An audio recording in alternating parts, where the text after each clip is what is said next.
Jama'a masu kallon shirye-shiryen gidan talabijin na NTA Hausa, barkanmu da wannan lokaci kuma barkanmu da sake saduwa da ku a shirin bitan labaranmu na mako. Shirin bitan labarai shiri ne da muke zakulo muku daga cikin muhimman labaranmu na mako wanda kuka ji kuma kuka gani. Sunana Amina Baba Suleiman. Za ku ji cewa gwamnatin tarayya ta bada tabbacin cewa yara 110 ne 'yan makarantar sakandaren 'yan mata da ke Dabci a jihar Yobe aka sace. Ga karshen wannan rahoton. Bayan wani hari da aka kai wanda aka yi imanin cewa wani bangare ne na 'yan kungiyar Boko Haram suka kai wannan hari a wannan yanki. Ministan harkokin yada labarai Alhaji Lai Muhammad shine ya bayyana yawan yaran da suka bata a Damaturu a lokacin da ya jagoranci wakilan gwamnatin tarayya zuwa ziyarar gani da ido a jihar. Wakilinmu Anthony Paulson ya aiko da rahoton cewa wannan bayani da aka bayar shine ya tabbatar da cewa yaran sun bata, sannan kuma ya bayyana cewa gwamnati tana bakin kokarinta domin ganin an gano yaran. Shugaban rundunar sojin ƙasa Laftanar Janar Tukur Buratai ya bayyana cewa sabon shirye-shiryensu da suka samar sun sanya masa suna gidan bera da kyanwa. Ga karshen wannan rahoton. Baya ga sabbin shirye-shiryen samar da tsaro da rundunar ta fito da su, musamman wanda aka sanya mu suna gudun kyanwa da bera, rundunar sojojin da ke kasar nan za ta ci gaba da fito da shirye-shiryen samar da tsaro daban-daban domin ganin an yi maganin kalubalen tsaro da ake fuskanta a kasar nan. Shugaban rundunar sojojin ya bayyana haka ne a sakonsa na buɗe sabbin ofisoshi a hedikwatar sojojin nan na artillery da ke a Kwantagora a jihar Niger. Shugaban sojojin ya bayyana cewa rundunar za ta ci gaba da bakin kokarinta a kokarin ganin sun kare martabar kasar nan. Domin ganin sun kara inganta ayyukansu, rundunar sojojin ruwa da ke a kasar nan, rundunar za ta samu karin jiragen ruwan yaƙi guda 2 daga kasar Faransa. Ga cikakken wannan rahoton. Shugaban rundunar sojojin ruwa da ke kasar nan, Vice Admiral Ekot Ibas Iket, shine ya bayyana haka a wani babban taron sanin makaman aiki da rundunar ta gudanar a Safale ta jihar Delta, a lokacin da rundunar sojojin ke kokarin ganin ta dauki matakan ganin an yi maganin aikata laifuffuka a kasar nan. Wakilinmu na bangaren tsaro Isaac Nkuma ya aiko da rahoton cewa taron an tattauna kan hanyoyin da za a ƙara inganta ayyukan rundunar sojojin ruwa da ƙoƙarin ganin an ci gaba da kare inganta tsaro a ƙasar nan. Rundunar sojojin sama da ke ƙasar nan sun sake samar da wani jirgin saman shawagi domin ci gaba da sanya idanu a yankin arewa maso gabacin ƙasar nan a ƙoƙarin da ake na ganin an ceto yaran nan 'yan makaranta da suka ɓace a garin Dabci. Ga cikakken wannan rahoton. Bisa ga tabbacin da aka samu cewa yanzu haka akwai yaran da suka bata, sannan an sanya jirage masu sauka angulu domin ganin suna gudanar da shawagi a wannan yanki domin ganin an gano yaran da kuma gano sauran 'yan Boko Haram. Duk da yake ana gudanar da wannan aiki ne a cikin sirri, amma har yanzu ba a dace ba. Shugaban rundunar sojojin sama na ƙasa Sadiq Abubakar ya ba da tabbacin cewa a ƙara tura wasu jiragen sama domin ci gaba da sanya ido domin ganin ko za a gano yaran. Rundunar 'yan sanda da ke jihar Benue ta bayyana cewa ba gaskiya ba ne cewa labaran da ake ta yadawa na cewa an janye jami'an rundunar 'yan sanda na musamman da aka kai jihar Benue kamar yadda sauran kafafen yada labarai na zamani ke ta yadawa. Ga cikakken wannan rahoton. A sanarwar da kwamishinan 'yan sanda na jihar ta Benue Fatai Owasani ya bayyana cewa mataimakin babban sufetan 'yan sanda na ƙasa ya ci gaba da ƙara ƙarfafa rundunar da ma ƙara mata yawan ma'aikata da kayan aiki domin ganin an ƙara inganta tsaro da kuma tabbatar da cewa an ƙara inganta mata yadda za ta gudanar da ayyukanta. Kwamishinan na 'yan sandan ya bayyana cewa yanzu bisa ga ƙarin jami'an tsaron da aka samu, yanzu suna gudanar da ayyukansu kamar yadda ya kamata a jihar. Yanzu suna ƙoƙarin ganin al'umma sun gaggauta koma garuruwansu da suke tun ainihi rundunar 'yan sandan sun bayyana cewa za su ci gaba da haɗa kai da sauran 'yan najeriya na gari da kuma sauran jami'an tsaro domin ganin an kare lafiya da ƙaddarorin al'umma. Mataimakin shugaban ƙasa Farfesa Yemi Oshibajo ya karbi cikakken bayani a shirin ba da katimin zama ɗan ƙasa na zamani a ƙarƙashin gwamnatin shugaban ƙasa Muhammadu Buhari. Wakiliyarmu Aisha Abubakar Muhammad na da ƙarashin wannan rahoton. Yana daga cikin aikin da aka ɗaura wa kwamitin na samar da tabbatacciyar hanyar da za ta ɗore wurin ba da namba ga dukkanin 'yan ƙasar nan ta hanyar sadarwa ta zamani. Haka kuma ta wannan tsari ne za a tabbatar hukumar samar da katin ɗan ƙasar ta samar da sahihin tsari akan haka. An gabatar da bayanai daga jami'an hukumar samar da shaidar ɗan ƙasa da kuma sauran abokan aikin nasu, a inda mataimakin shugaban ƙasa ya nuna cewa gwamnatin tarayya ta samu ci gaba ta kuma amince da wannan sabon tsarin na ɗorarriyar hanyar ba da lambar ɗan ƙasa ta hanyar sadarwar zamani. Kuma wannan hanya za ta sauƙaƙa wa 'yan ƙasar nan samun lambar cikin sauƙi. Babban mai baiwa shugaban ƙasa shawara akan harkokin sadarwa na zamani wanda shine yake kula da tsarin ya yi bayanin cewa wannan sabon tsari na daga cikin tsare-tsaren gwamnatin shugaban ƙasa Muhammadu Buhari. Har ila yau da yake yaba wa babban daraktan hukumar samar da katin ɗan ƙasar injiniya Aliyu Aziz ya ce ma'aikatar gab take da ta cimma burinta na samar da miliyan 30 na bayanai a tsarin nata.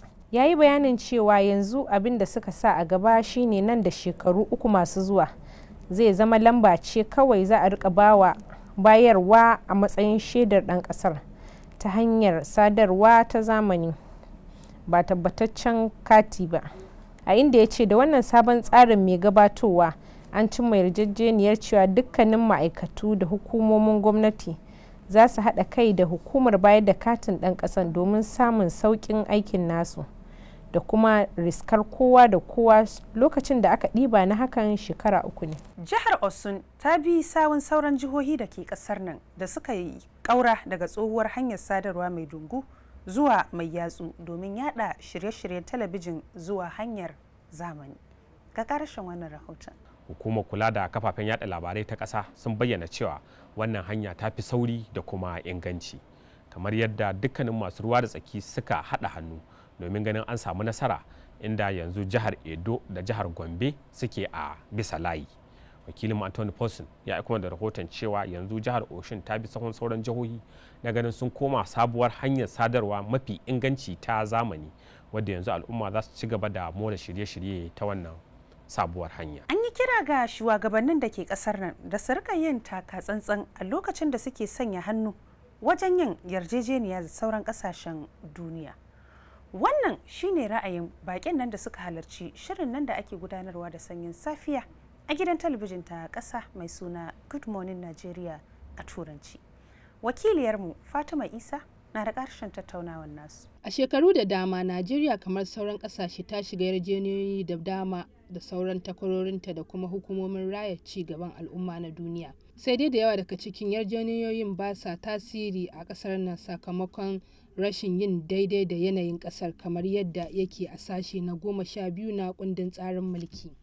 Bakin da suka halarci shirin nan na barka da safiya wato Good Morning Nigeria sun danganta wannan da yanda 'yan majalisa ke karbe akalar kwangiloli. Wani bakon Sam Elenya ya ce yarjejeniyoyin na da manufar amfana wa al'umma a koda yaushe.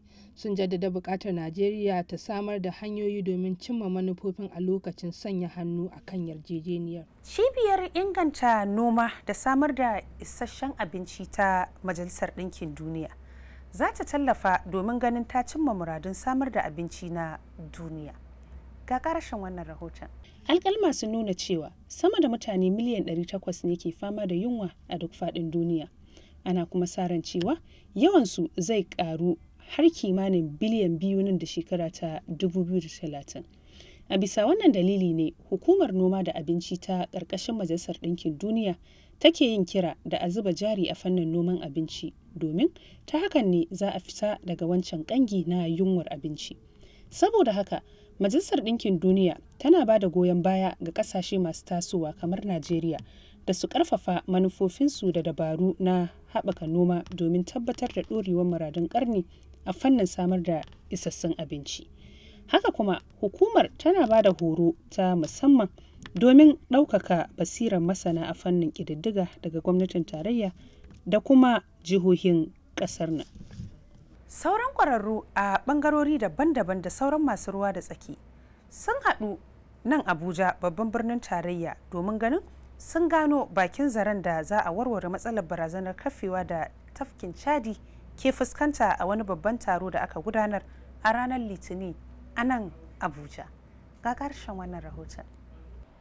Kafewar ta tafkin Chadi za ta jefa halin zamantakewa da ci gaban tattalin arzikin al'umma kusan miliyan 60 da ke zaune a kusa da wannan tafki da suka fito daga kasashe guda hudu da yanzu za a iya cewa rayuwarsu na fuskantar babbar barazana.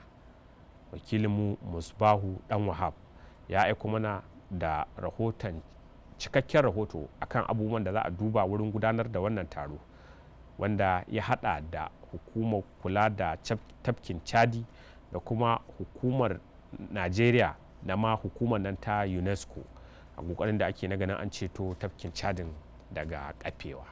Fiye da yara 'yan makarantar sakandare miliyan 7 ne 'yan aji 1 zuwa aji 3 daga jihohi 20 da ke a kasar nan yanzu haka ake ciyar da su a ƙarƙashin shirin nan na ciyar da ɗalibai na gwamnatin tarayya. Ga karashin wannan rahoton. A bisa kan wannan al'amari ne shugaban ƙasa Muhammadu Buhari ya ƙaddamar da kasafin kuɗin gwamnatinsa ga al'ummar ƙasar nan. A kasafin kuɗin da gwamnatin ƙasar take ganin yana da kyakkyawan zato akan inganta rayuwar al'umma da ake ganin zai ci kuɗi da suka kai kimanin naira biliyan 500 duk shekara. Wannan ya hada da shirin nan na ƙarfafawa matasa mai suna N-Power wanda aka yi shi domin waɗanda suka kammala makaranta, da shirin nan na ciyar da yara 'yan makaranta tare da ba da tallafi da koyawa mutane sana'o'i na shirin nan na ba da rance da za ka dinga biya a hankali. Dukkan waɗannan shirin an samar da su ne domin taimakawa al'umma waɗanda ke fuskantar ƙalubale a wannan ɓangaren. Kusan shekaru 2 kenan da samar da wannan shirin. Ofishin kyautata rayuwar al'umma ya ce shirin ya samu nasara kwarai da gaske. Ofishin yana da haƙƙin samar da ayyuka kimanin 500,000 ga ɗalibai waɗanda suka kammala karatu suke neman aiki da waɗanda ba su kammala ba, tare da bada rance ko bashi har na kimanin miliyan 1.66 domin bunƙasa ƙanana da matsakaitun sana'o'i. Haka kuma za a taimaka wa masu ƙaramin ƙarfi har miliyan 1 da kuɗaɗe tare da ciyar da kimanin miliyan 5.5 na yara 'yan makaranta a kullum. A wani ganawar da ta yi da manema labarai, mai bawa shugaban ƙasa shawara akan shirin nan na kyautata rayuwar al'umma, Maryam Uwais, ta yi kira ga 'yan Najeriya da su haɗa hannu da gwamnati a wannan ƙoƙarin da take na ganin ta ciyar da ƙasar nan gaba tare da gudanar da ayyukanta a bayyane. Bisa ga yadda ake samun ragowar kuɗaɗen shiga daga asusun gwamnatin tarayya, an shawarci wasu jihohi da su ɗauki mataki domin ganin sun ƙara inganta kuɗaɗensu na shiga. Ga ƙarshen wannan rahoton daga Fatima Isa. A ta dalilin faduwa ko kuma rasin isassun kuɗaɗen shiga da ke zuwa jihohi daga asusun gwamnatin tarayya, wannan dalili ya sa wasu gwamnoni ke ƙirƙiro wasu dabaru wanda zai samar da kuɗaɗen shiga domin su tafiyar da ayyukansu da shi. Gwamna Simon Lalong ya bayyana cewa gwamnatinsa ta ƙirƙiro da hanyoyin sasantawa wanda zai sanadin kawo zaman lafiya, wanda ya ce wannan zai taimaka wajen ƙirƙiro da sababbin dabaru wanda za a samu ƙarin kuɗaɗen shiga daga naira miliyan 300 zuwa biliyan 1.1, wanda gwamnan ya ce wannan irin shugabanci da kuma bin nagartattun manufofi zai taimaka wa kowace jiha ta samu isassun kuɗaɗen shiga. Gwamnan Lalong ya jinjina wa shugaban ƙasa Muhammadu Buhari kan kuɗaɗen belin da yake baiwa jihohi domin biyan ma'aikata. Shugaban ƙasa Muhammadu Buhari ya ƙara jaddada ƙudurin gwamnatin tarayya na tabbatar da cewa an kwato duk mutanen da 'yan ƙungiyar Boko Haram suka yi garkuwa da su cikin lumana a kuma miƙa su ga iyayensu. Fatima Isa na da cikakken wannan rahoton dai. Shugaban ƙasa Muhammadu Buhari ya karbi bakoncin lakcarori guda 3 na Jami'ar Maiduguri, Dr. Solomon Yusuf Ibrahim da kuma Dashi Haruna, wanda aka sace su kuma aka yi garkuwa da su a ranar 20 ga watan Juli a shekarar da ta gabata, wanda kungiyar ISIS reshen Afirka ta yamma ne suka sace su a hanyar su ta dawowa daga wajen da kamfanin NNPC ke binciken haƙan mai.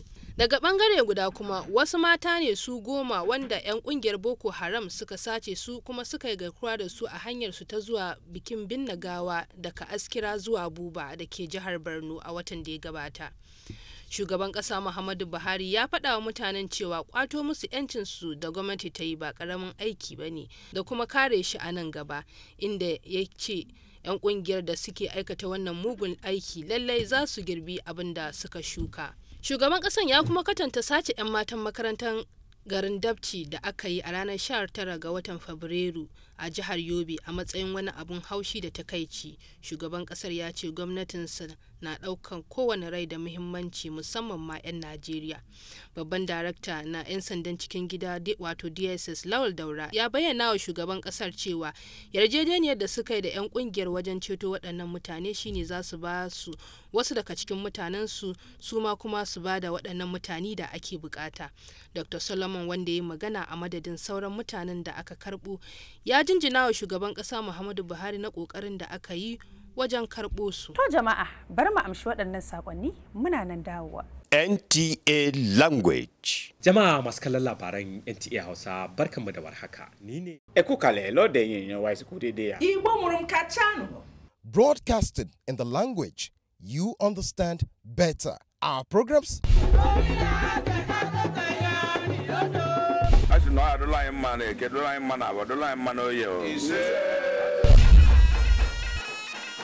Transmitting on the Star Times platform 24 hours. Àwọn onímọ̀ nípa ètò ẹ̀kọ́ lórílẹ̀‐èdè Nàìjíríà. Hukumar tara kudaden haraji ta ƙasa. Alanye na ọchịchị mba United Arab Emirates UAE. The only channel that speaks your language. Anyị ga-eweta akụkọ gbasara ọrịa ahụ nke wakporo obodo anyị. Kálejò, mo kọ́kùnrin, mo kóbìnrin, mo kí ọmọdé, mo sì kí àgbàlagbà. Mu ci gaba da yi ma rundunar sojin ƙasar nan addu'a. Ẹ kú lẹ́yìn tèmi, ẹ káàbọ̀ sórí ètò wa ètò yín ètò obìnrin tó dángájá. Wa ya fi cancanta a ɗauka a matsayin ɗan aikin cikin gida. Jama'a masu kallon tashar NTA Hausa barkamu da warhaka. Kí ni ayẹyẹ ọdún Iléyá tá máa ń ṣe lọ́dọọdún yìí rọ̀ mọ́? NTA, you can't beat the rich. Barkanmu da dawowa. Rundunar sojojin sama ta ƙasa ta ƙara kai jiragen yakinta da kuma dakarun yakinta zuwa arewa maso gabacin ƙasar nan domin gano inda aka yi garkuwa da 'yan makarantar Dabci da ke jihar Yobe. Ga ƙarashin wannan rahoton. A halin yanzu rundunar ta kai jirgi mai tashin ungulu da kuma jami'an leƙen asiri na rundunar da zumar leƙo inda 'yan ƙungiyar ta'addancin na Boko Haram suka yi garkuwa da 'yan matan. A wata sanarwa ta fito daga ofishin jami'in hulɗa da jama'a na rundunar Air Vice Marshal Olatokunbo Adesanya ta bayyana cewa babban hafsar rundunar Air Marshal Sadiq Ibrahim shine ba da a wata sanarwa ta fito daga ofishin jami'in hulɗa da jama'a na rundunar Air Vice Marshal Olatokunbo Adesanya ta bayyana cewa babban hafsar rundunar Air Marshal Sadiq Abubakar ya ba da umarnin kai jiragen da kuma dakarun rundunar domin gano inda 'yan matan suke. Saboda haka rundunar sojin ta buƙaci 'yan ƙasar nan musamman mazauna karkara waɗanda suke da masaniyar kan inda aka kai waɗannan 'yan mata da su tuntuɓi rundunar da kuma sauran hukumomin tsaro na ƙasar nan domin ba da tasu gudunmawar wajen yadda za a ceci 'yan matan. Ana ci gaba da samun musayar ra'ayi kan sace ɗaliban 'yan mata da ke kwalejin fasaha ta Dabci a jihar Yobe, su kimanin sama da guda 100 a kwanakin da suka gabata. Ga sauran wannan labarin. Bakin da suka halarci shirin nan na barka da wato Good Morning Nigeria a turance na tashar NTA sun ba da shawarar samar da musayar ra'ayi tsakanin hukumomin tsaro domin samar da nagartaccen tsaro a duk faɗin ƙasar nan. Sace 'yan matan na garin Dabci ya sake buɗe wani sabon shafi a ƙoƙarin da gwamnati ke yi na yakar ta'addanci da kuma nuna kuma bayan da ake da shi a fannin tattaro bayanan sirri na tsaron ƙasa. Ƙwararru a fannin tsaro sun ce har yanzu akwai damar shawo kan al'amarin, sun kuma yi kira da a sami hanyar sadarwa ta bai ɗaya a duk lokacin da aka sami matsala irin ta sace 'yan matan na garin Dabci. Bakin da suka halarci shirin nan da ake gudanarwa da sanyin safiya a gidan talabijin ta ƙasa mai suna Good Morning Nigeria a Turanci sun bayyana cewa sa ƙarfin soji, diplomasiya da kuma damawa da manyan masu ruwa da tsaki su ne manyan hanyoyin kauda ta'addanci da tsatsauran ra'ayi a ƙasar nan. Ga ƙarashin tattaunawar nasu. Sauran waɗanda suka tofa albarkacin bakinsu sun buƙaci da a samar da sassaukar hanya ta yadda za a gyara ɗabi'un al'umma a kuma ilmantar da su kan haka ta hanyar yin amfani da ƙungiyoyin addinai da kuma zuba ido da sa linzami kan yadda ake yada bayanai barkatai a dandalin sada zumunta. A gefe guda kuma a samar da nagartacciyar hanya ta kauda ta'addanci da yin amfani da diflomasiya da sauran gwamnatocin yankin. Bakin dai suna da ra'ayin cewa akwai buƙatar damawa da al'umma da kuma tuntuɓar su kan yadda za a kauda yin riko da tsatsauran ra'ayi da kuma ta'addanci wanda hakan zai haifar da ɗa mai ido wajen yakar ta'addanci a ƙasar nan. Mataimakin shugaban ƙasa Farfesa Yemi Oshibajo ya buɗe taron haɓaka tafkin Chadi a nan babban birnin tarayya Abuja. Ga sauran wannan labarin. Taron gwamnatin tarayyar Najeriya da kuma hukumar kula da tafkin Chadi ne suka shirya shi tare da tallafin hukumar UNESCO ta Majalisar Ɗinkin Duniya. Taron an yi masa taken haɓaka tafkin Chadi domin samar da abin sarrafa rayuwa da kuma ci gaban mazauna yankin da ke makwabtaka da tafkin na Chadi. A ci gaba da dakon zuwan zaben shekara ta 2019, shugaban ƙasa Muhammadu Buhari ya buƙaci haɗin kai, aiki tukuru da kuma sadaukar da kai daga ɓangaren dukkanin 'yan jam'iyyar APC a kowane mataki domin tabbatar da samun nasarar jam'iyyar a lokacin babban zaɓe na shekarar 2019. Ga ƙarshen wannan labarin. Shugaban ƙasa Muhammadu Buhari ya sanar da 'yan jam'iyyar cewa ba a magana kan irin abin da gwamnatinsa ta tarar na tarwatsa dukiyar al'umma, cin hanci da rashawa na abin da gwamnatinsa ta gada daga gwamnatin baya, tare da bayyana cewa gwamnatin APC tana kan manufarta na ganin ta sauke nauyin da ke kanta.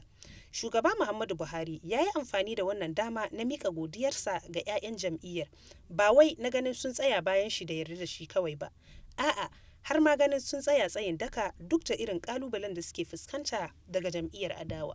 Shugaban jam'iyyar APC na ƙasa John Enwegu ya ce duk da cewa tafiyar ba ta daɗi ba ce, amma jam'iyyar tana ƙoƙarin ganin ta daidaita komai, inda ya ci gaba da cewa akwai buƙatar 'yan jam'iyyar su zamanto masu alfahari da irin nasarorin da gwamnatin APC ta samar, tare da ganin sun kare martabar jam'iyyar a shekarar 2019. Ya nuna dukkanin goyon bayansa ga kwamitin sasanci na Bola Ahmed Tinubu, inda ya ce nasarar ta za ta samar da gagarumar ci gaba ga nasarar jam'iyyar. Ganawar ta ɗauki kimanin awoyi 3 ana gudanarwa. Kwamitin yin sulhu da jam'iyyar APC ta kafa domin yin sulhu domin gano binciken gaskiyar dalilin rikicin da ya mamaye reshin jam'iyyar na jihar Kaduna. Ya roƙi dukkanin 'yan jam'iyyar da ke rikici da juna da su tsagaita wutar yaƙi a tsakaninsu, su rungumi aƙidar sasanci da kuma zaman lafiya. Muhammad Salisu na da ƙarshen wannan rahoton. Kwamitin sasanci na jam'iyyar APC sun isa jihar Kaduna domin yin bincike dangane da rikicin da ke faruwa tsakanin 'ya'yan jam'iyyar. Mambobin kwamitin sun ziyarci ofishin jam'iyyar wanda aka rusa kwanakin da suka gabata, inda suka gana da sanata Shehu Sani da Suleiman Usman Hunkuyi. Shugaban kwamitin kuma tsohon gwamnan jihar Ekiti, Shegun Oni, ya buƙaci 'ya'yan jam'iyyar da su rungumi juna tare da manta duk wani bambance-bambance da ke tsakaninsu domin ci gaban jam'iyyar ta APC. Ana sa ran kwamitin za ta miƙa rahotanninta ga kwamitin yin sulhu na jam'iyyar APC. Shugaban Majalisar Dattawa na ƙasa, Sanata Bukola Saraki, ya bayyana cewa samar da tafarkin doka shine zai kawo ƙarshen safarar mutane da kuma bin haramtacciyar hanya ta shiga ƙasashen ƙetare da ke addabar ƙasar nan. Ga cikakken wannan labarin. Shugaban Majalisar Dattawa Sanata Bukola Saraki, wanda ya bayyana cewa ƙididdiga ta nuna cewa Najeriya ita ce ƙasa ta 5 a duniya da suke da yawan masu shiga ƙasashen ƙetare ta haramtacciyar hanya, inda ya ci gaba da bayyana cewa rahotanni sun nuna cewa kimanin 'yan Najeriya 10,000 ne suka rasa rayukansu ta sanadiyar fita ƙasashen ƙetare ta haramtacciyar hanya. Ministan cikin gida Abdulrahman Dambazau a lokacin da yake magana kan illolin yin haramtacciyar balaguro daga kasar nan zuwa wasu kasashe, sai dai ya ce ba dukkanin mutanen da suke yin balaguron ba suke da mugun nufi. Sauran waɗanda suka yi jawabi a yayin tattaunawar sun hada da gwamnan jihar Edo Godwin Obasaki da jakadan kungiyar tarayyar Turai Mr. Keti Kasim, inda suka jaddada illolin yin balaguro ta haramtacciyar hanya tare da hanyoyin da ya kamata a bi domin magance shi. Tattaunawar na majalisar dattawa akan fita kasashen waje ta haramtacciyar hanya da fataucin miyagun kwayoyi ya samu halartar manyan kusoshin majalisar dattawa da wasu shugabannin hukumomin gwamnati tare da wanda ya wakilci darakta janar na gidan talabijin ta ƙasa Malam Yakubu Ibn Muhammad. Kwamitin majalisar wakilai mai kula da fannin harkokin mata ya shirya taron jin ra'ayin al'umma kan wasu ƙudurori guda 6 domin neman samar da dokokin da za su bunƙasa tattalin arziki da walwalan matasa marasa galihu a tsakanin al'umma. Ga ƙarashin wannan labarin. Kwamitin majalisar 'yan wakilai mai kula da fannin mata ya shirya taron jin ra'ayin al'umma kan wasu ƙudurori guda 6 domin neman samar da dokokin da za su bunƙasa tattalin arziki da kuma walwalar marasa galihu a duk faɗin ƙasar nan. Ignatius Nko ya rawaito cewa waɗannan ƙudurori sun sami goyon bayan wani rukuni na al'umma, sai dai kuma wasu rukunin na al'ummar sun bayyana ƙudurin da cewa rabanya aikin wasu hukumomin gwamnatin tarayya ne kawai. Gogaggu a fannin shari'a sun buƙaci haɗin kan 'yan ƙasar nan wajen yaƙi da cin hanci da rashawa, tare da yin kira ga dukkanin hukumomi da su tabbatar da cewa sun yi watsi da dukkanin ɗabi'ar nan na nuna fin ƙarfin bin doka kamar yadda wasu ke yi. Ga cikakken wannan rahoton. Mataimakin shugaban ƙasa Yemi Oshibajo wanda ya sami wakilci shine buɗe taron, inda ya hori manyan tirakun tafiyar da gwamnati guda 3 da su haɗa hannu wajen yakar cin rashawa a duk faɗin ƙasar nan. Ya kuma yaba irin ƙoƙarin da shugaban ƙasa Muhammadu Buhari ke yi na yakar cin rashawa, inda wannan al'amari ya dawo da martabar ƙasar nan a idon duniya. Waɗanda suka tofa albarkacin bakin su a lokacin taron sun buƙaci alƙalai da suke nuna babu sani babu sabo kan duk wani lauya da aka same shi da laifin karɓar rashawa. Sun kuma kira ga fannin na shari'a da yake karɓar suka mai ma'ana domin kyakkyawan gyara ta yadda za a dawo da martabar fannin. Shugaban ƙasa Muhammadu Buhari ya nuna godiyarsa ga mafi yawan 'yan Najeriya dangane da gudunmuwar da suke badawa tare da yaƙinin da suke da shi na shugabancin jam'iyyar APC, inda ya bayyana hakan da abin da aka saba da shi.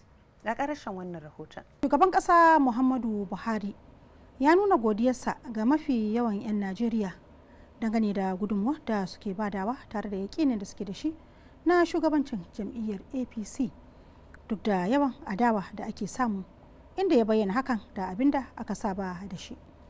Shugaban ƙasa Muhammadu Buhari ya sanar da hakan ne yayin da yake ganawa da kwamitin zartaswa na jam'iyyar ta APC a sakatariyar jam'iyyar da ke nan garin Abuja. Babban jojin ƙasar nan mai shari'a Walter Onnoghen ya kalubalanci mata matasa da kuma manyan iyaye mata da su dage tukuru wajen samun babban matsayi a fannin shari'an ƙasar nan. Ga ƙarashin wannan labarin. Babban jojin ƙasar nan mai shari'a Walter Onnoghen ya kalubalanci mata matasa da kuma manyan iyaye mata da su dage tukuru wajen samun babban matsayi a fannin shari'ar ƙasar nan. Babban jojin ya yi wannan kalubale ne a wani zaman kotu na musamman da aka shirya domin karrama wata babbar joji a kotun koli ta ƙasar nan wadda wa'adin aikinta ya yi, mai shari'a Clara Bata Ogunbiyi. To jama'a, kada ku shagala, kuna kallon wannan bitan labarai ne daga tashar NTA Hausa. Bar mu amshi waɗannan saƙonni, muna nan dawowa.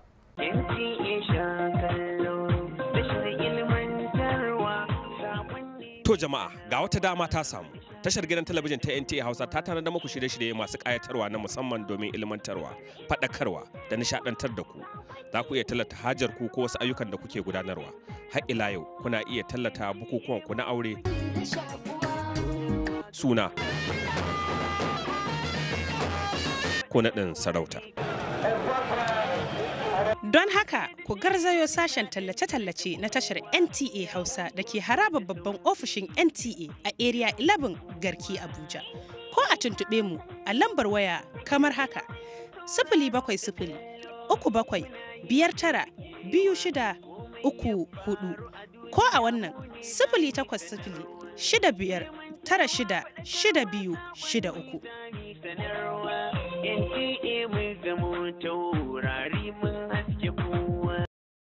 Barkanmu da dawowa, yanzu kuma bitan labarai zai ci gaba.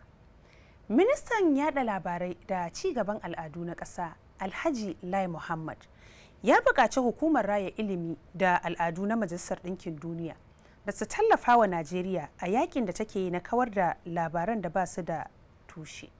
Wakilinmu Adamu Abdullahi na da cikakken wannan rahoton. Ministan yada labarai da cigaban al'adu Lai Muhammad ya bayyana irin matsalar da kafofin yada labarai na dandalin sada zumunta ke haifarwa a wannan lokaci, inda ya ce dandalin ya zamanto wata kafa ta yada farfaganda da kuma labarin ƙarya. Ya ƙara da cewa hukumar ta UNESCO wata hukuma ce da ke ƙoƙarin kare al'adu, saboda haka ya zamanto wajibi ƙasar nan ta nemi haɗin gwiwa da ita domin kawo ƙarshen waccar matsalar. A ta bakin mataimakin daraktan hukumar ta UNESCO Edward Matako ya bayyana jin daɗinsa ga gwamnatin Najeriya dangane da irin tallafin da take bawa hukumar ta UNESCO musamman ga ofishinta da ke nan birnin tarayya Abuja. Haka zalika hukumar za ta tallafa wa ƙasar nan ta bunƙasa al'adunta da fasahar ƙere-ƙere. Hukumar kula da tafkin Chadi ta buƙaci haɗa hannu tsakanin dukkanin ƙasashe da ke ƙarƙashin hukumar domin kawo ƙarshen matsalolin da tafkin ke fuskanta a halin yanzu. Wakiliyarmu Fatima Isa na da ƙarshen wannan labarin. An gabatar da wannan kalubale ga duniya domin sanarwa da kuma samun mafita. Sai dai majalisar na ministoci sun nuna damuwarsu kwarai kan yadda tafkin ke shanyewa. Majalisar ta ce ya zama wajibi a ci gaba da musanya ruwan da ake yi daga wasu tafkin zuwa tafkin na Chadi domin hakan ne kawai mafita. Majalisar ta ce a ƙoƙarin da ake na kawo ƙarshen wannan ƙalubale ya zama wajibi a samar da zaman lafiya da kuma tsaro a yankin. Baccin matsalolin da suka shafi noma, kiwon kifi, mutane da dabbobi, babban sakataren hukumar da ke kula da tafkin kogin Chadin Sanusi Imrana Abdullahi ya ce matsalolin talauci da rashin aiki suna daga cikin abubuwan da ke ƙara ta'addanci a yankin. Tawagar ƙwararru daga China sun janyo hankalin 'yan majalisar kan yanayin kimiyya dangane da shanyewar tafkin, inda suka ba da shawarar aiki kyakkyawan bincike da kudaden da wannan gyara zai lashe. Shugaban ƙasa Muhammadu Buhari ya bayyana ƙudurin nan na kafa hukumar samar da zaman lafiya ta ƙasa a matsayin ruɓanyan aiki wasu abiyoyin da kuma ƙoƙarin hukumomin gwamnati. Ga ƙarashen wannan labarin. Shugaban ƙasa Muhammadu Buhari ya bayyana ƙudurin nan na kafa hukumar samar da zaman lafiya ta ƙasa a matsayin ruɓanya aikin wasu cibiyoyin da kuma ƙoƙarin hukumomin gwamnati. A wata wasiƙa da ta fito daga fadar shugaban ƙasa zuwa ga zauren majalisar wakilai wadda kakakin zauren majalisar Yakubu Dogara ya karanto, shugaban ƙasa Muhammadu Buhari ya bayyana ra'ayinsa na riƙe ƙudurin buƙatar a kafa hukumar samar da zaman lafiya, ƙudurin da zauren majalisa ya riga ya gabata. Kwamitin majalisar dattawa mai kula da harkar hada-hadar kuɗaɗe ya buƙaci da a samar da ingantattun dokoki da za su haɓaka harkar hada-hadar kuɗaɗe domin ci gaban tattalin arzikin ƙasar nan. Adamu Abdullahi na da ƙarashin wannan labarin.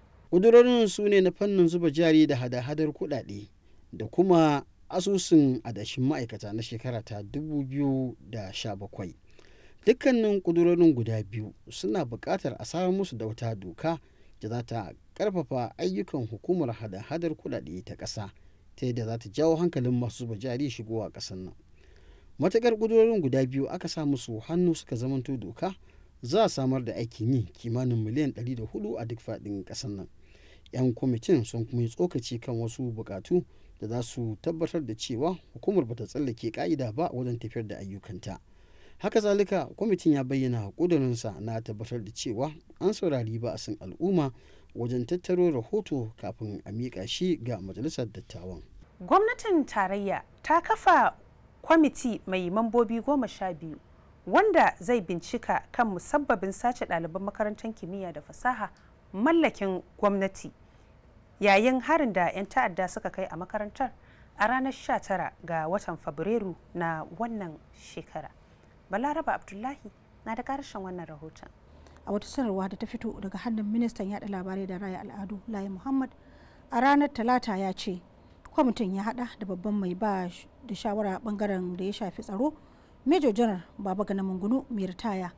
Kwamitin wanda za ya samu jagorancin jami'an rundunar sojin ƙasar nan mai rike da mukamin Major General sai kuma mai rike da mukamin babban kowane daya daga cikin rundunar sojin ƙasa, sojin ruwa da kuma sojin sama, sai kuma masu wakiltar hukumar samar da bayanan asiri, hukumar ba da tsaro, rundunar 'yan sanda, hukumar tsaro ta farin kaya, jami'an hukumar da ke ba da tsaro ga farar hula, mutane 2 da za su wakilci gwamnatin jihar ta Yobe da kuma wanda za a wakilci ofishin mai ba da shawara a bangaren da ya shafi tsaro.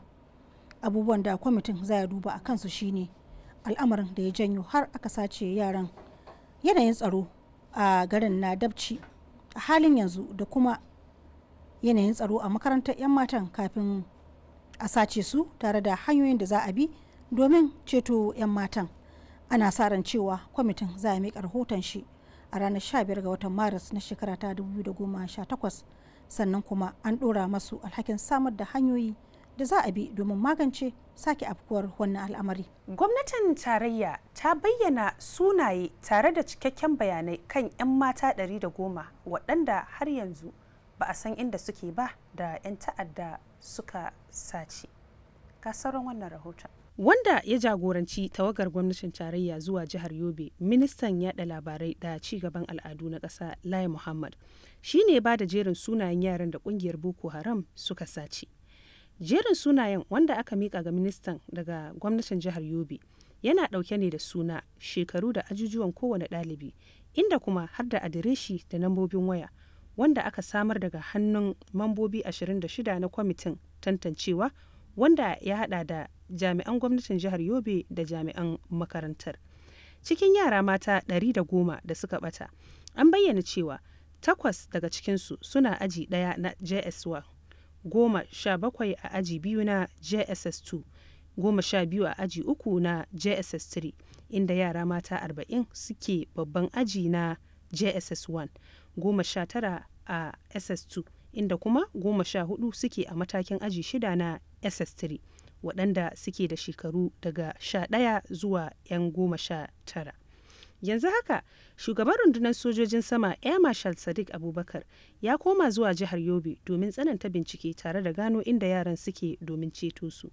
Rundunar sojojin saman ƙasar nan ta tura wasu jami'anta zuwa can ɓangaren arewa maso gabacin ƙasar nan domin bincike, inda sauran hukumomin tsaron ƙasar nan su ma suka ɗaura ɗamarar bincike tare da gano inda aka ɓoye yaran matan domin ceto su. Shugaban rundunonin tsaro Janar Gabriel Olanishakan ya hori mahalarta kwas na 40 na manyan jami'an rundunar soji da kwalejin horar da jami'an rundunar soji da ke garin Jaji da su yi amfani da abin da suka koya a yayin wannan koyon kwas ɗin da suka yi. Ga ƙarshen wannan labarin. Shugaban rundunonin tsaro Staff General Gabriel Olanishakin ya hori mahalarta kwas na 40 na manyan jami'an rundunar soji da kwalejin horas da jami'an rundunar soji da ke garin Jaji da su yi amfani da abin da suka koya domin magance kalubalen tsaro da ƙasar nan ke fuskanta. Shugaban rundunonin tsaron ya sanar da hakan ne yayin kaddamar da wani taron bita na kwanaki 3 ga manyan jami'an rundunar soji kwas na 40 na shekara ta 2018 na kwalejin. A ƙoƙarin gwamnati mai ci yanzu na inganta hanyoyin samun kuɗaɗen shiga na kashin kanta, hukumar da ke kula da kashe kuɗaɗen ma'aikatu na ƙasa tana ganawa da wasu hukumomin gwamnatin tarayya domin tabbatar da hukumomin suna bin ƙa'idojin kashe kuɗaɗensu kuma yadda dokar hukumar ta tanada ta shekara ta 2017.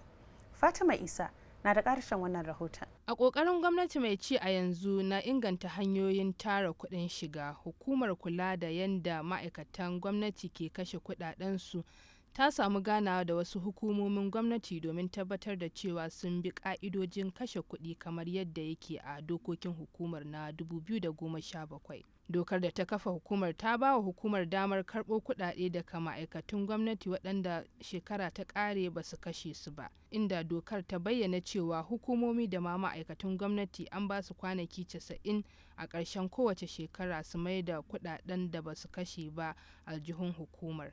Sai dai mafi akasarin waɗannan hukumomi ba sa bin wa'annan doka. A bisa wannan dalili ne yasa hukumar ta shirya wani taro na ganawa domin fahimtar da hukumomin bin wannan doka. A ranar Talata da ya gabata ne cibiyar koyar da dabarun mulki ta ƙasa, hukumar samar da makamashi nukiliya da kuma hukumar kula da shige da fice ta ƙasa sun tura wakilansu taron ganawa, inda kuma suka yi alkawarin hukumomin za su dinga bin wannan doka. A ta bakin shugaban hukumar Victor Maruwako ya ce hukumar tana samun kyakkyawan nasara wajen tafiyar da aikinta. Sama da hukumomi 90 ne suka shiga jadawalin hukumar na bibiyar kudaden da suke kashewa. An bayyana cewa samar da kyakkyawan manufar dangantaka tsakanin masana'antu da kuma kungiyoyi na ɗaya daga aikin kalubalen da cigaban kungiyar kwadugo ke fuskanta a ƙasar nan. Ga ƙarshen wannan rahoton. An kafa ta ne a shekarar 1978. Ƙungiyar kwadugo a tun wannan lokaci tana ƙoƙarin ganin ta samar wa mafi yawancin ma'aikatan ƙasar nan haƙƙinsu tare da ganin ta samar musu da dukkanin jin daɗi tare da walwala. A tafiyar da ta yi, shugaban ƙungiyar kwadugo na farko Hassan Summono tare da na yanzu Ayuba Wabba sun bayyana ƙoƙarin da ƙungiyar ke yi na ƙara bunƙasa jin daɗin ma'aikata, duk da ƙoƙarin da ƙungiyar ke yi na ganin ta inganta walwalar ma'aikata, amma har yanzu ma'aikatan suna cikin talauci da rashin walwala. Shugabannin kungiyar kwadugon sun bayyana cewa akwai buƙatar ƙara matsakaimi a ɓangaren fanshon ma'aikata, inda suka bayyana cewa ya kamata a sami kyakkyawan fahimta tsakanin gwamnati da kungiyar kwadugo domin hakan zai taimaka wajen magance matsalolin da mafi yawancin ma'aikatan ƙasar nan ke fuskanta.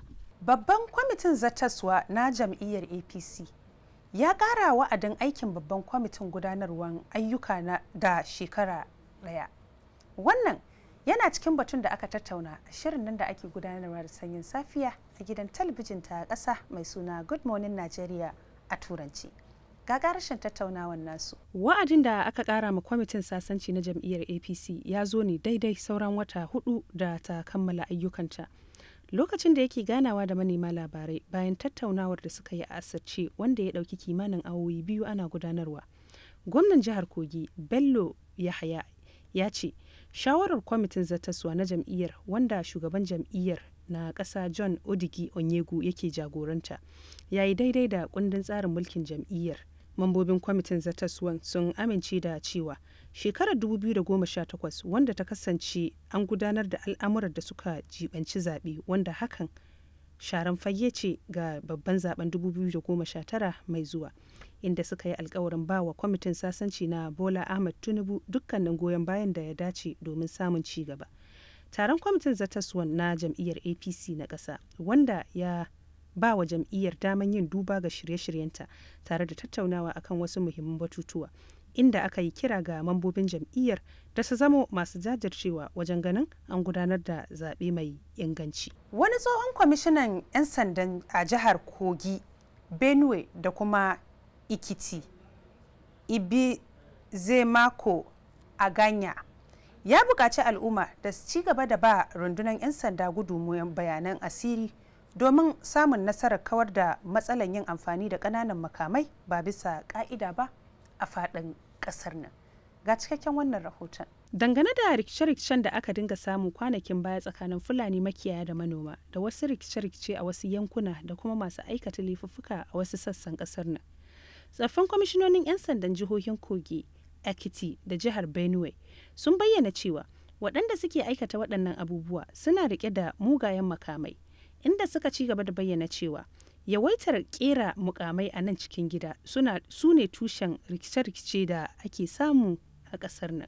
Jami'in hulɗa da jama'a na rundunar 'yan sanda Jimo Mushud ya yi ƙarin haske dangane da umarnin da Sufeto Janar na rundunar 'yan sanda ya bayar a lokacin da yake bayyana umarnin Sufeto Janar, inda ya ce za a samar da wani taro na masu ruwa da tsaki a dukkanin jihohi da ke kasar nan, tare da jan kunne akan lokacin da aka kayyade inda duk wanda aka kama da mugayen makamai ba bisa ka'ida ba a kama shi.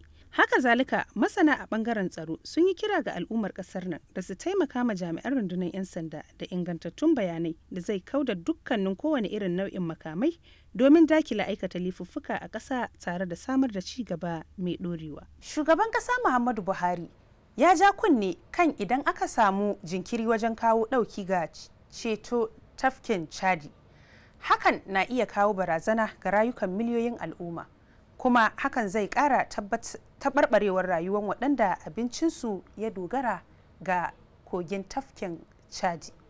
Wakilinmu Adamu Abdullahi na da ƙarshen wannan rahoton. Taron yana da nufin jawo hankalin duniya kan yadda tafkin na Chadi ke janyewa da kuma samar da ingantaccen tsarin gwamnati na ceto tafkin daga kafewa da zummar ba da dama ga masu amfani da tafkin wajen ci gaba da samun abin tafiyar da rayuwa.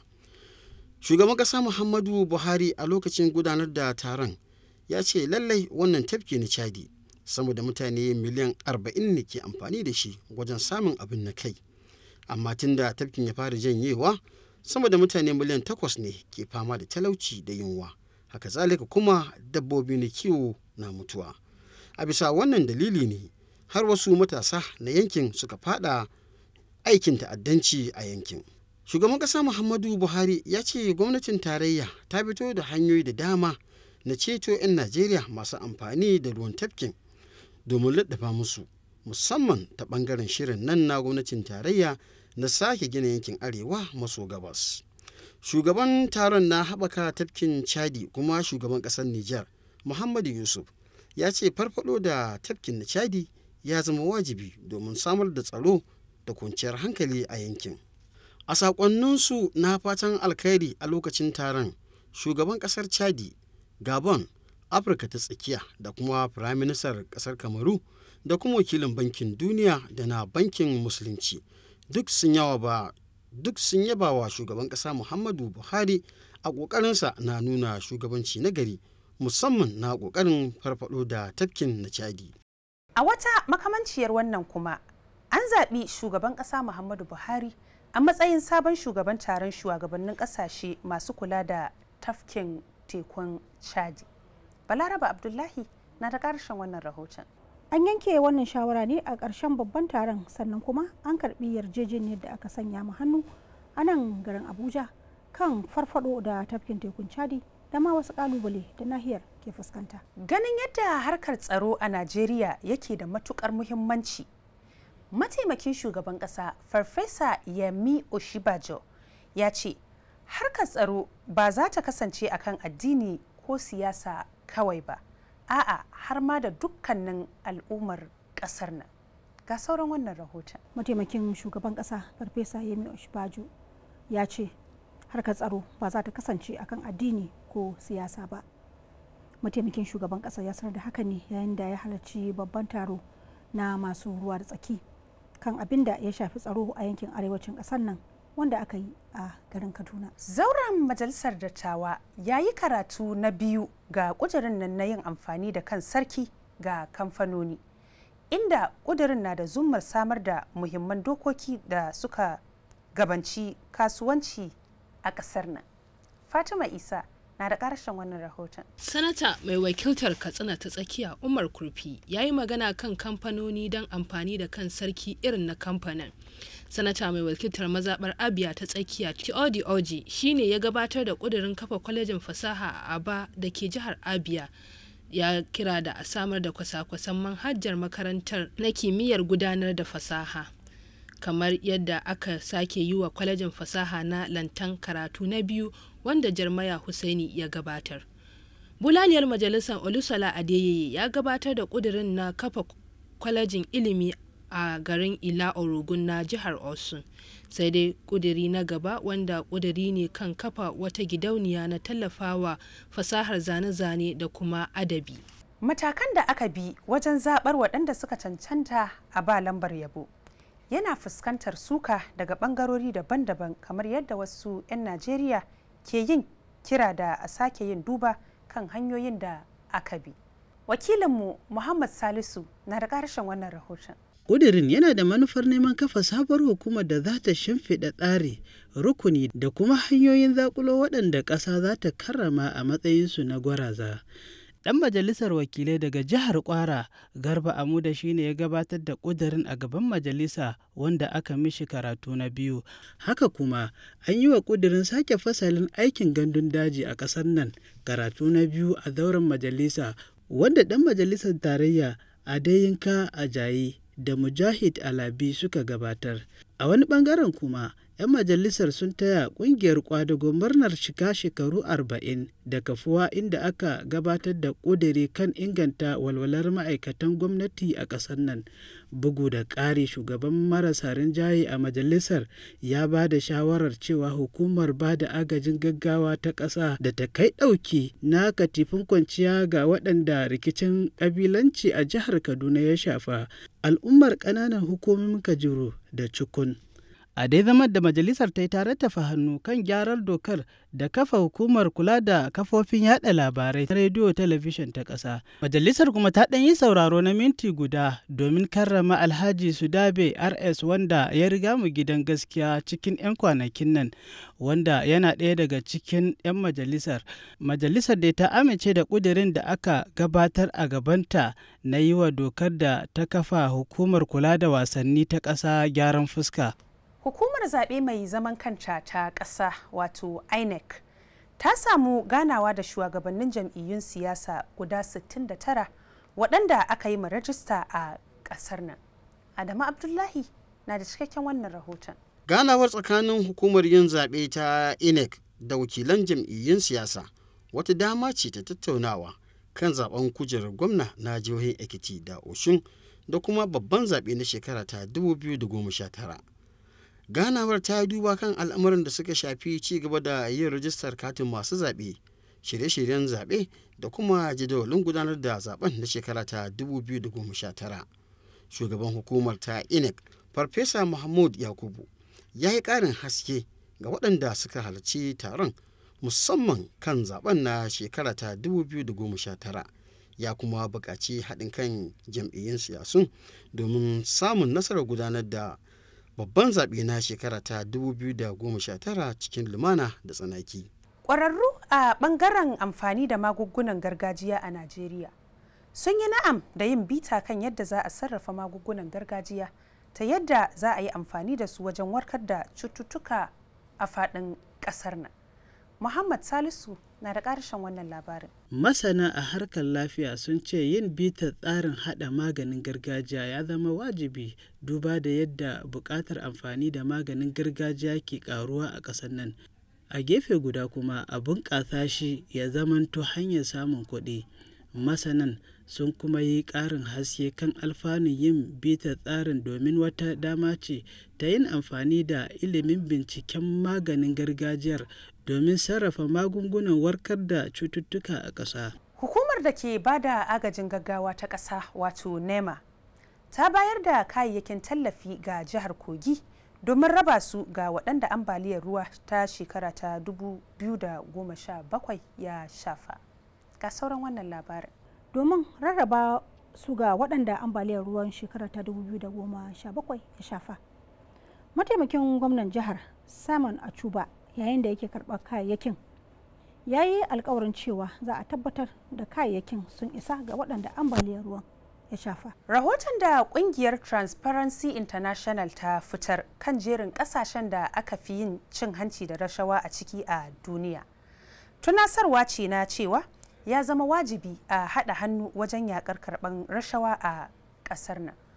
Wannan shine ra'ayin baƙin da suka ziyarci shirin nan da ake gudanarwa da sanyin safiya a gidan talabijin ta ƙasa mai suna Good Morning Nigeria a Turanci.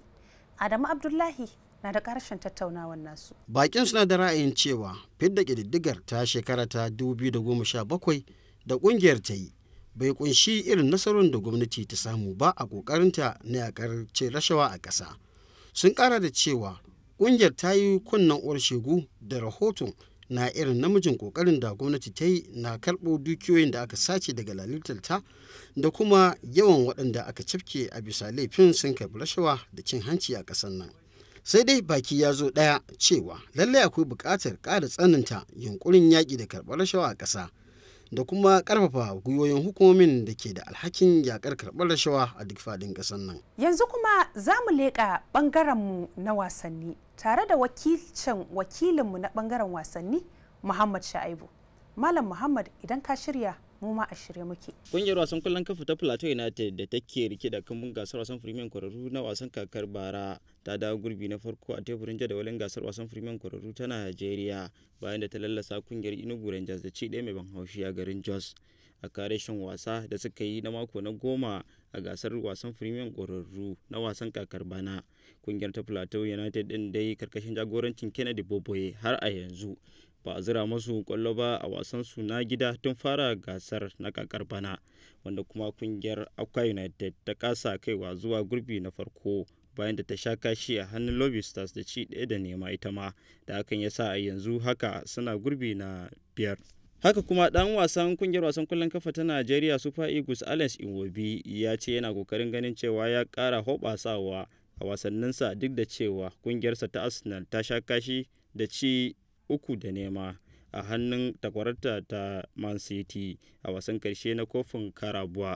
Alex Iwobi din dai ya buga wasanni 56 ne a gasar Premier Ingila tun shigowarsa kungiyarsa ta Arsenal a watan Oktoban shekarar 2015.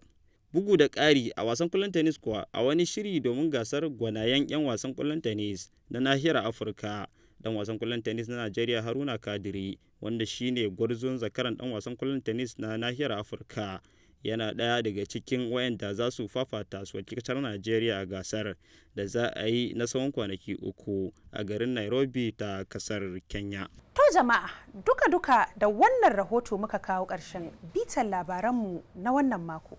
A tara mu sati na gaba domin jin mu ɗauke da wani sabon shirin.